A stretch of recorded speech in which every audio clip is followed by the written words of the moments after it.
Hello. All right, so for this video, I'm going to quickly review 5 different Instagram accounts and look at their growth patterns and determine whether or not they're real and authentic or if they're getting fake followers. Well, I already determined it. So let's cut out that part. So I've got 5 influencers, right? 3 real influencers, 2 who aren't real Instagram influencers. They might be real, impactful, successful business people in the industry and in their market, but as an Instagram influencer, they are full of shit. All right. So here we go. So this first one, and I'm not going to list the last 2 who are fake. I will list the ones who are real though. So the first one, we're looking at the growth pattern of Cardi B, right? So Cardi B is pretty much the queen of Instagram. She's always putting out amazing content. Her content is so viral that other pages are reposting organically. So she's always on World Star and Hood Clips and all these other ones, just because those pages need good content too. And she's just continuously cranking out good stuff. And here we have a very smooth, linear growth pattern, right? Same with Gary Vee, right? This is Gary Vaynerchuk, or authority on social media. Other pages will distribute his content as well. So you might see spikes in growth, or he's just said something really compelling, but overall smooth pattern. This other guy, another real influencer, his name is Dan Longneck. He's a skinny meme kid that does skits with other people, Supreme Patty and those kind of guys. He's always getting reposted to these meme pages too. We see a very smooth, consistent pattern here. And sometimes influencers will lose following.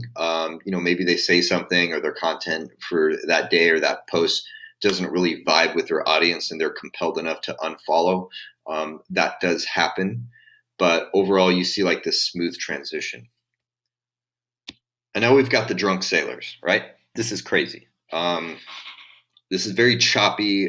You might see a smooth growth pattern and then a drop and then a plateau and then a drop and then a spike in growth. And it's just, so these 2 people who have these fake followers, I know for a fact that they're buying fake followers. So it's not just like, well, maybe he had a post that went really viral here. He did not. If you go back to his timeline, I'm not going to put him on blast, but I went back just to, validate my things, even though I know he's buying fake followers. There's nothing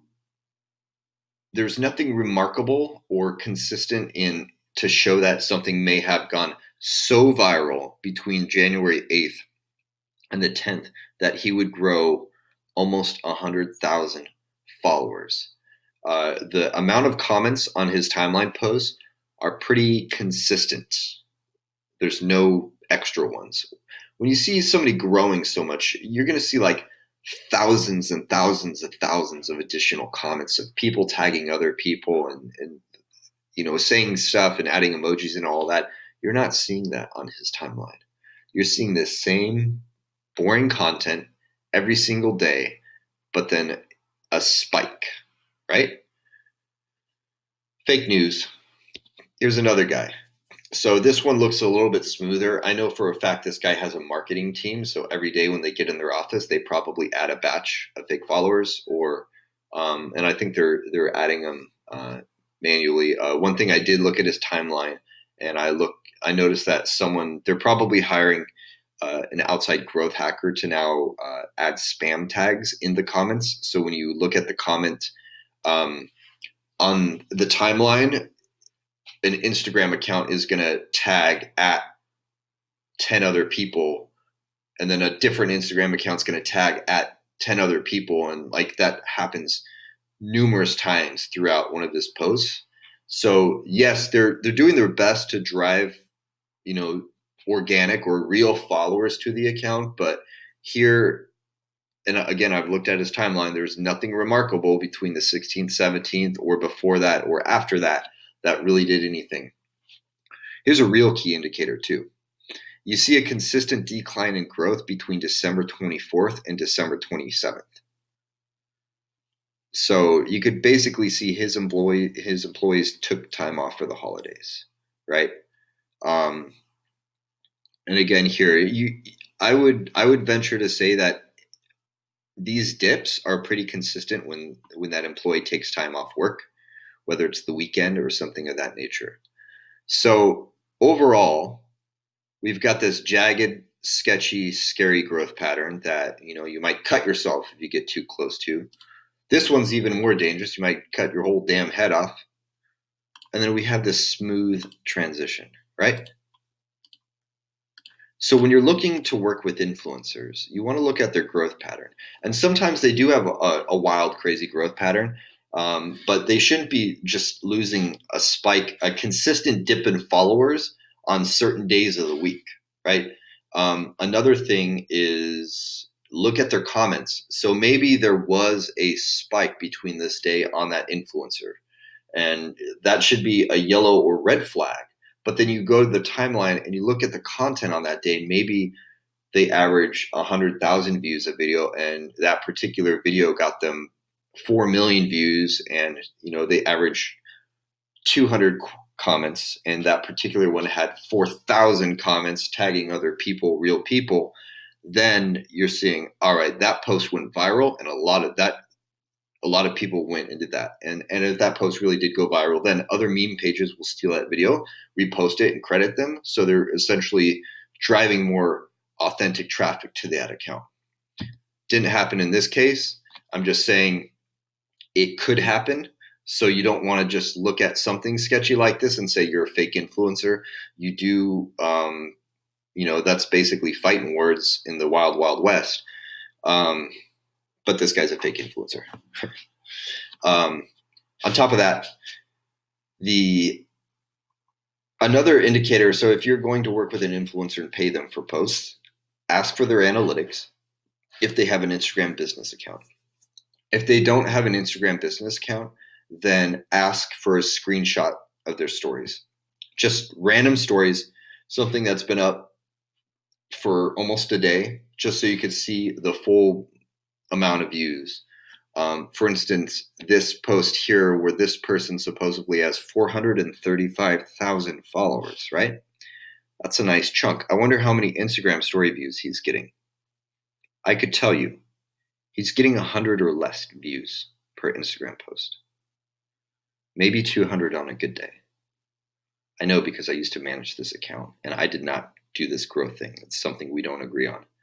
But it was almost like, all right, let's fill a stadium full of mannequins and talk to them and preach to them, and then add a clapping soundtrack. So when I say something, they clap back. It's just that ridiculous. It's like, sometimes it's better to have 1,000 or 5,000 true followers than it is to have 500,000 fake followers. Because at the end of the day, who are you talking to? All of this content that you're posting, if you do have some real followers, is getting so watered down by these fake followers that your real people, the real people who are going to convert, the real people who want to listen to your message, you're doing them an injustice because Instagram's algorithm isn't going to show it to them, because it's going to show it to the 100,000 new fake followers that don't give a shit about anything if they are scrolling on their timeline. A lot of them are just dead accounts that follow through these click farms. So you're not only like hurting your brand and reputation, but you're also hurting, the true people who you could really provide value to. Because I know this person, he has a great message. He should share that message with the right people, but not preach to a bunch of damn mannequins on social media. And this other person here, he's a brilliant marketer, or not our marketer. He's a great entrepreneur, very successful. He's done some amazing things. And there are real people who do follow him. But when he's dumping all these fake followers, he's watering it down. So all these fake followers are going to get shown the content first, and they don't care, right? If they're even scrolling. And all his real true followers aren't going to see it. So you're hurting your fan base on top of everything for what? To stroke your own ego? And that's the negative connotations of social media. It's it is what it is, and this is getting more prevalent. So do your research if you're going to pay an influencer, or if someone's really bragging about how amazing they are and how they have all these followers and how great they are. Go to IGBlade or socialblade.com and just plug in their Instagram account and look at different patterns. And if you see a jagged, sketchy pattern like this, go look at their timeline, look at the amount of comments, look at the amount of views, see if there's been any increase or spike. Because generally these people don't know enough about social media to be able to effectively cover up their lies. And at the end, if you're going to pay this influencer to post, if you just think they're a great person and you trust them anyways, try and get a screenshot of their analytics or their Instagram story views. And that's going to be the best indicator. Just get a screenshot of their Instagram story views. And that's going to show you whether or not real eyeballs are looking at this and engaging. Thank you for watching.